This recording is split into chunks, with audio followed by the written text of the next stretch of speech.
अंस एक छोटे से गांव में रहता था। उसका ख्वाब था कि वो दुनिया भर की नई नई जगहें देख सके।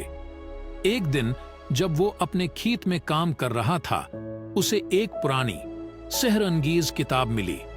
इस किताब में एक ऐसे जंगल के बारे में लिखा था जहां परियों का राज छिपा था। एक दिन अंस अपने खेत में काम कर रहा था, तभी उसे एक किताब मिली। इस किताब में लिखा था एक जंगल के बारे में जहां परियों का राज छिपा था। अनीस ने फैसला किया कि वो उस राज को तलाश करेगा। अंस अपने सफर पर निकल पड़ा।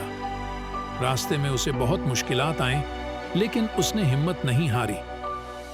एक दिन जब वो थक कर एक दरख्त के नीचे बैठा था, तभी एक छोटी परी उसके सामने आई और कहा, मैं परियों की रानी हूं और तुम्हें एक आखिरी इम्तिहान से गुजरना होगा। परियों की रानी ने इंस को एक मुश्किल पहेली दी। अनीस ने अपने दिमाग का इस्तेमाल करके पहेली का जवाब दिया। रानी उसके जवाब से इतनी मुतासिर हुई कि उसने इंस को अपना राज बताया।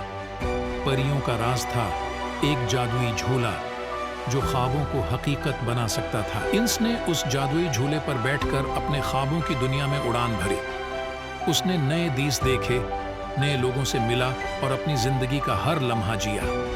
जब वो वापस अपने गांव आया, उसने अपने तजर्बात सबको सुनाए और सबने उसे बहुत प्यार किया। इंस की कहानी ने उसके गांव को तहरीक दी और सबने अपने ख्वाब पूरे करने की ठान ली। इंस ने सीखा कि ख्वाब देखने और उन्हें पूरा करने में कोई शर्म नहीं।